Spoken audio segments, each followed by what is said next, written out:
most persecuted minority in the world. Unprecedented. This is what genocide looks like. Ethnic cleansing, says the And UN. mass execution. অগণিত লোক রাস্তার দুই পাশে, বিশ্বাস করা যায় না। মানে এটা না দেখলে বোঝা যাবে না, বিভৎস একটা চিত্র। নেমে দেখলাম যে বাচ্চাটা কখন মারা গেছে মাটা জানেও। She is carrying a dead baby. 72 সালে যখন ব্র্যাকটা জন্ম নেয় তখন কিন্তু আমরা কাজই শুরু করেছি, যে সমস্ত শরণার্থী ইন্ডিয়া থেকে ফিরে আসছিল তাদের পুনর্বাসনে কিন্তু আমরা কাজটা করেছি। এরপরে বাংলাদেশের যতগুলো সাইক্লোন হয়েছে বা বন্যা হয়েছে সবগুলাতে কিন্তু আমরা ইমার্জেন্সি কাজ করেছি। সো ব্র্যাকের ভিতরে ওই অভিজ্ঞতাটা আছে। আমাদের কর্মীরা যারা বিভিন্ন জায়গায় হিউম্যানিটেরিয়ান কাজ করেছে তাদের এক্সপিরিয়েন্স, এবং অন্য যারা বাংলাদেশি বিভিন্ন দেশে বিভিন্ন সংস্থার হিউম্যানিটেরিয়ান কাজ করে তাদেরকে নিয়ে আসলাম। বাট একই সাথে ব্র্যাকের যে উন্নয়নের অভিজ্ঞতা সেটাও নিয়ে আসলাম। সেটা ছিল আমাদের শুরু। আমাদেরকে বোর্ড অনুমতি দিল যে ঠিক আছে তোমরা যাও, এখানে তোমরা 3টা কাজ করবে। একটা হচ্ছে ওয়াশ, যেটা ওয়াটার স্যানিটারি হাইজিন, এটা দেখবা। এখানে হেলথ দেখবা, ওদের শেল্টার থাকার ব্যবস্থা যেটা সেটা করবা। নিড এত বড় যে একটা সংস্থার পক্ষে আবার সব কিছু করা সম্ভব না, অনেক নিড। তখন আমরা একটু কাজগুলো ফোকাস করলাম, যে দেখলাম যে ঠিক আছে আমরা কিছু তখন শেল্টারের জন্য কিছু সাপোর্টটা দিলাম, যে তারা ঘরটা তো এরকম নাই বাট ত্রিপুল দিয়ে জন্য থাকতে পারে। এবং একই সঙ্গে খাবার স্থানীয় লোকজন দিচ্ছে, সংস্থাও দিচ্ছে, এবং আমরাও তখন অনেক শুকনা খাবার এবং অন্য খাবার, বিশেষ শুকনা খাবার আমরাও ডিস্ট্রিবিউট করলাম। আমরা 15,000 টয়লেট এবং টিউবওয়েল, পানির একটা বিরাট সংকট। 2015 সালে ধরেন শেষের দিকে ওই সময় একটা বড় সমস্যা ছিল, বাচ্চারা হারিয়ে যাচ্ছিল। তখন আমরা দেখলাম যে এই চাইল্ড প্রোটেকশনের জন্য কিছু কিছু শেল্টার করা উচিত, যেটাকে চাইল্ড ফ্রেন্ডলি স্পেস বলা হয়। এবং তখন গোল ছিল শিক্ষা দীক্ষা কিছু দরকার নেই, এই বাচ্চাটাকে এখানে দিয়ে যাবে আমরা সকালবেলা, দুপুরবেলা যেন নিয়ে যেতে পারে। আমাদের এক্সপানশনটা হয়েছে অনেকটা অর্গানিক এবং নট স্ট্র্যাটেজি ড্রিভেন। যখন যে ইউএন এজেন্সি এসে বলেছে যে এই কাজটা করতে হবে ভাই, না করলে মানুষের ক্ষতি হবে, তোমরা আসো, বিকজ তোমরা বড়, তোমরা উই ট্রাস্ট ইউ, তোমরা কাজটা জানো কীভাবে করতে হয়, you come and join. Western government শুরু থেকে কিন্তু 17 সালে যখন আমরা রেসপন্সটা করেছি, রোহিঙ্গা রেসপন্স, তারা আমাদের আর্থিক সহায়তা দিয়েছে। তো আমরা যখন দেখলাম যে সব কিছু মিলায় সব সেক্টরে ব্র্যাকের কাজ আছে, যেমন শেল্টারের তৈরিতে আমাদের হেল্প করতে হচ্ছে, কাজ করতে হচ্ছে, ক্যাম্পগুলোর ব্যবস্থাপনায় আমাদের কাজ করতে হচ্ছে, বাচ্চাদের প্রোটেকশন, নারীদের নিরাপত্তা প্রোটেকশনে কাজ করতে হচ্ছে। এরপরে করতে করতে এখন আমরা যে 33টা ক্যাম্প আছে প্রত্যেকটা ক্যাম্পেই কাজ করছি এবং প্রতিটা সেক্টরেই কাজ করছি। তখন প্রশ্ন আসলো যে আমাদের একটা প্রোগ্রামেটিক অ্যাপ্রোচ লাগবে, প্রজেক্ট দিয়ে হবে না। So Cox's Bazar SCMP then emerge as a program. So আমাদের চিন্তা ওই দিন যাচ্ছে, ওদের নিডের উপর ভিত্তি করে করে প্রোগ্রামগুলোও নিডগুলো আইডেন্টিফাই হচ্ছে, আমরা ইন্টারভেনশনগুলো সাজাতে লাগলাম। এইভাবে গত 5 বছর আমরা ধরনের কাজগুলো করেছি। আমাদের সকল যে সমস্ত কার্যক্রমগুলোকে একটু ডেলে সাজানো হয়েছে, ইমার্জেন্সি মোড থেকে একটা মিড টার্ম চিন্তার মধ্যে দিয়ে করা হয়েছে, যাতে করে বিষয়গুলো যে সমস্ত জায়গায় ইনভেস্ট করছি পরবর্তী 6 মাস পর আবার একই জায়গায় ইনভেস্ট না করতে হয়। আজকে যে ঘরটা করলাম আগামী বছর আবার ঘরটা না তৈরি করতে হয়। সো ডিউরেবিলিটিটা আমরা চিন্তা করতেলাম, যে বাসার ঘর করছি সেটা ডিউরেবল করা যায়। আমরা ইউজ করছি ট্রিটমেন্ট ব্যাম্বো। ট্রিটেড ব্যাম্বো যেহেতু আমরা এখানে ইউজ করি, ট্রিটেড ব্যাম্বোটা কমপক্ষে আমরা অলমোস্ট ধরে রেখেছি 5 ইয়ার্স, এটা লংজিভিটি থাকবে। ডিফার্ডের ফান্ড থেকে সিঁড়িটি নির্মাণ করি যাতে এই ফ্যামিলিগুলোর যাতায়াত খুব সহজে করতে পারে, এবং পানির সোর্সটা যেটা ওয়াটার সোর্স সেটাও উপরে আছে। এই 37টা ফ্যামিলি সেটা কালেক্ট করতে অসুবিধা হতো, এখন তাদের অনেক সুবিধা হচ্ছে।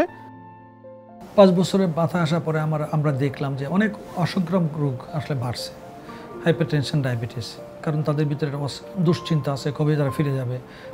মা তো অসুস্থ হয়ে মারাননি, বাইরে তো অসুস্থ হয়ে আননি, ফুয়ানদের তো অসুস্থ হয়ে আননি, ওষুধ দিয়ে হাইরে আরাম পাই, শান্তি পাই, আগে যা আইলে ওষুধ দিয়ে টাইমের পরে দাবাইগুলো হারিয়ে যত্ন করে দেয়।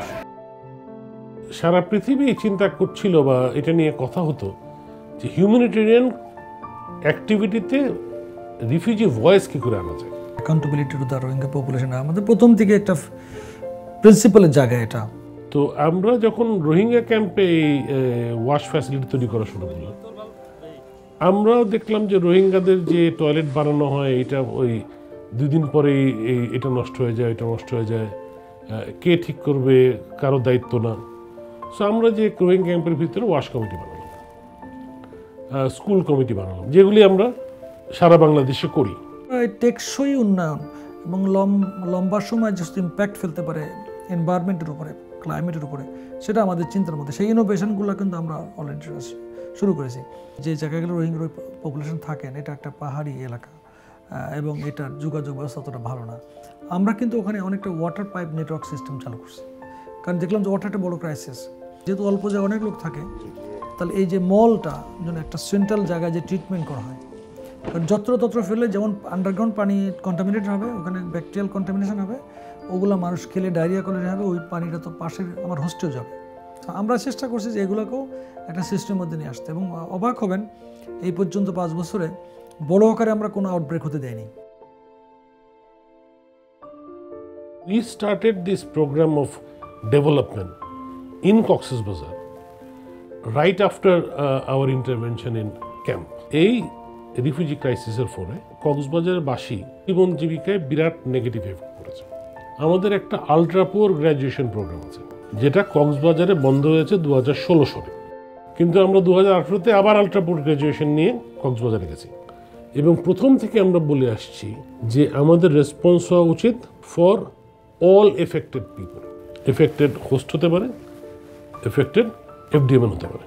এবং প্রথম থেকে কিন্তু আমরা হোস্ট কমিউনিটি যে সমস্ত ক্ষতি হয়েছিল, বিশেষ ইনফ্রাস্ট্রাকচার, স্কুল তারা আশ্রয় নিয়েছিল, অনেক স্কুলে ক্ষতি হয়েছিল, এগুলো কিন্তু আমরা ইনভেস্টমেন্ট করেছি। হোস্ট কমিউনিটি সকল স্কুলগুলোতে রিপেয়ারিং করে দিয়েছি, এবং এমনকি ওখানে যত শৌচাগার বা মানে পয়ঃনিষ্কাশন ব্যবস্থা, পানি, যতটুকু পারছি আমরা সকল হোস্ট কমিউনিটিতে এই সাপোর্টটা আমরা দিয়েছি। এফডিএমএন যাওয়ার পর রাস্তাঘাটের ব্যস্ততা বাড়ায় অনেক বাবা মা তার ছেলে মেয়েকে একটু দূরের স্কুলে পাঠাতে পারছে না। আমরা আমাদের নন ফর্মাল প্রাইমারি এডুকেশন নিয়ে গেছি কক্সবাজারে।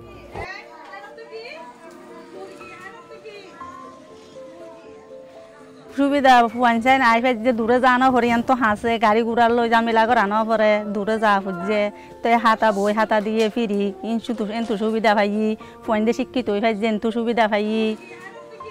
স্যানিটেশন, ওয়াশ, এগুলো আমাদের আগে থেকে ছিল। ওই কর্মসূচিগুলো আমরা বেগবান করেছি গত কয়েক বছর, কারণ অনেক ক্ষতি হয়েছে আমাদের। আগে মানি ফানিলে বহুত দূরে যাওয়া হইতো, তারপর মানি খাসারা পানি ব্যবহার করা হয়েছি, পানির সমস্যায় তো গরু চলকে পানি খাইতে নপাই, ওগো ফরবাসি ওগো দাম দৌড়লে একটা পানি খাইতে চাইলে পানি খাই পারে, মানে একটা শোষণ খোলার মাঝে ওগো মুদ্দ আনলে কত পানি সাজি লাগিয়ে ওনারা তো বহুত কষ্ট গিয়ে না পারি, এখন এ সুবিধা হয়েছে। উকিয়া এবং কুতুপালং এই 2 বাজার থেকে আমরা গার্বেজ কালেকশন করে এখানে কম্পোস্টিং ইউনিটে নিয়ে আসি। প্রতিদিন আমাদের কালেকশন হয় 2.5 টন, মান্থলি আমাদের 75 টন, এটা বছরে যদি ক্যালকুলেশন করি আমরা হলো যে 850 টন গার্বেজ কালেকশন করি, কিন্তু আসলে আরও অনেক বেশি গার্বেজ উৎপন্ন হয়। ভেরি রিসেন্টলি যেটা আমাদের এখন চলছে, তার মধ্যে অন্যতম একটা কাজ হলো যে উইমেন ফ্রেন্ডলি স্পেস তৈরি করা, যেটা ক্যাম্পে এবং হোস্টে 2 জায়গায় করা হয়েছে। বিশেষ করে যদি আমরা হোস্ট কমিউনিটিতে বলি, সেখানে আমরা বাল্যবিবাহ রোধে আমরা কাজ করে থাকি, নারীদের ক্ষমতায়নে কাজ করে থাকি, তাদের আইনি সহায়তা দিয়ে থাকি, সেই সামগ্রিকভাবে আমরা এগুলো করে থাকি। আমাদের আপারা এখানে আসেন বিভিন্ন সেশনে কথা বলার জন্য, পার্টিসিপেট করার জন্য, সংসারে যত সমস্যা আছে সেগুলো থেকে বের হয়ে আমাদের সাথে এসে গল্প করেন। কেস ম্যানেজমেন্ট রুমে বেসিক্যালি যারা জেন্ডার বেস ভায়োলেন্স অথবা যে কোনো ধরনের ভায়োলেন্সের শিকার, সেই সকল নারী এবং কিশোরীরা তাদের সমস্যার নিয়ে আমাদের কাছে আসেন। ইয়ানত আইয়নৰ পরে ছোটো ছোটো মাইসকল যোন আছিল মানে বেকুদে এডে সুযোগ সুবিধা পাইয়ে, কে সেলাই মেশিনের হাজ গজ্জে আর কে বলক বাটির হাজ শিখে, আর অথবা দানার ট্রেডিং পাইয়ে, কে হলার ট্রেডিং পাইয়ে, বিভিন্ন ধরনের মানে সুযোগ সুবিধা একটু আরা লই। হোস্ট কমিউনিটিতে অনেক স্কুল, কলেজ, কমিউনিটি সেন্টার এগুলো আমরা আসলে রিপেয়ার করে দিয়েছি, ব্যবহার যোগ্য করেছি। এছাড়া আমরা ধরুন অনেকগুলো ছোটো ছোটো ঝিরি বা খাল মতন আছে, সেটাকে পরিষ্কার পরিচ্ছন্ন করে গভীরতা বাড়ানো হয়েছে। অনেক ড্রেনেজ সিস্টেম আছে যাতে পানিটা আটকে না থাকে, পানি প্রবাহটা থাকে, এগুলো আমরা সাধারণত করে থাকি। গত বছর পানি উঠে আমাদের জমিনের ফসলটা নষ্ট হয়ে যাচ্ছিল। আমাদের এবছরে যে কাল কাটার হয়ে আর আমাদের জমিনের ফসলটা অনেক ভালো হয়েছে, আর কি পানি চাপ দিয়ে নাই, খুব সুন্দর ফসল হচ্ছে। অনেক জায়গায় ডিসপ্লেসড হচ্ছে, আমরা ইউক্রেন জানি, আমরা মিডল ইস্টের স্টোরিগুলো জানি। তো সামগ্রিকভাবে অর্থ বরাদ্দটা বাংলাদেশের রোহিঙ্গাদের জন্য কমে যাচ্ছে। বিদেশি এনজিওগুলি চলে যাচ্ছে, বিদেশি অ্যাক্টররা চলে যাচ্ছে, তাহলে দেশি এনজিওদের এখানে জায়গা নিতে হবে। কিন্তু হিউম্যানিটেরিয়ান কনটেক্সটের জন্য কিছু এক্সট্রা জিনিস জানতে হয়, কিছু এক্সট্রা ক্যাপাসিটি লাগে, কিছু এক্সট্রা নিয়মকানুন লাগে, স্টাফদের কিছু অ্যাওয়ারনেস লাগে। সেইটা এখন তৈরি করে ফেলার সময়। এইটার জন্য একটা প্রকল্প আমরা নিয়েছি। অলরেডি 4টা এনজিওর সাথে কাজ শুরু হয়েছে, আগামী বছরে তো আরও গোটা 10 এনজিওর সাথে কাজ শুরু করবো আমরা। এটাই বাংলাদেশে প্রথম যে ডিফিটসের সহযোগিতায় ব্র্যাক পার্টনারশিপ অ্যাপ্রোচে পালস মাল্টিয়ার ফান্ডিংয়ে কাজ করেছে। এইটা অলমোস্ট আমাদের শেষ পর্যায়ে। এই পার্টনারশিপ অ্যাপ্রোচের এই প্রজেক্টটার মূল এসেন্সটা যেটা হচ্ছে, এটা হচ্ছে আমাদের নট অনলি প্রজেক্ট বেস, এর বাইরেও কিন্তু হয়েছে যে অর্গানাইজেশনাল ক্যাপাসিটি বিল্ডিং, যে লোকাল এনজিওগুলোকে যে ক্যাপাসিটেট করে, এটা হচ্ছে এটার মূল একটা সৌন্দর্য আর কি। আরও ইন্টারেস্টিং হচ্ছে এই প্রজেক্টটা মাল্টিয়ার ফান্ডিং হওয়াতে একটা সাস্টেনেবল অ্যাপ্রোচ আমরা যেতে পেরেছি। মোর দ্যান 15,000 পিপলকে আমরা রিচ করতে পেরেছি।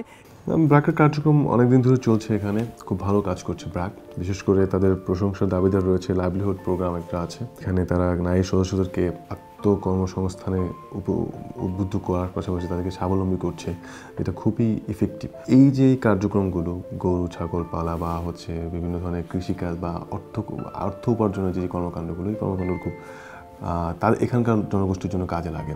প্রাথমিক পর্যায়ে বাংলাদেশের সবাই তো আমরা ওয়েলকাম করেছেন, বিশেষ করে হোস্টে যারা আছে ওয়েলকাম করেছে। কিন্তু ধরুন 5 বছর হয়ে গেছে, সো 5 বছরে এই লোকগুলো ওখানে থাকছে। সো একটা সঙ্গত কারণে ধরুন ওখানে কিছু কিছু জিনিস সমস্যার সৃষ্টি হয়েছে। একটা ধরুন প্রাকৃতিক সমস্যা, বনটা নাই, পানি চলে গেছে। সো একটা ড্রাউট কিন্তু অলরেডি ধরুন টেকনাফে পানির সমস্যা শুরু হয়েছে। সো এগুলোতে কিছু অসন্তোষ ওখানে আছে, যার জন্য আমরা চেষ্টা করছি এই অসন্তোষগুলো মোকাবেলা করার জন্য, যেমন মানুষকে বোঝানো, একইভাবে সলিউশনগুলো নিয়ে যাওয়া।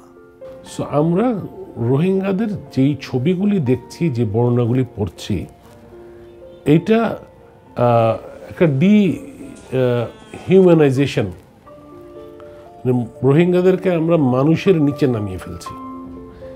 এইটা অ্যাজ বাংলাদেশি হিসাবে আমার খুব লাগে। আমরা একটা জাতি যার জন্মলগ্নে আমাদের একদল লোকও এবং এইরকম একটা বর্বরতার মুখেই আরেকটা দেশে, ভারতে যে আশ্রয় নিয়েছিলাম, আমরা কিন্তু প্রথম সুযোগেই বাংলাদেশে ফেরত এসেছি। মিয়ানমারের যারা এখানে এসছে তারাও কিন্তু মানুষ।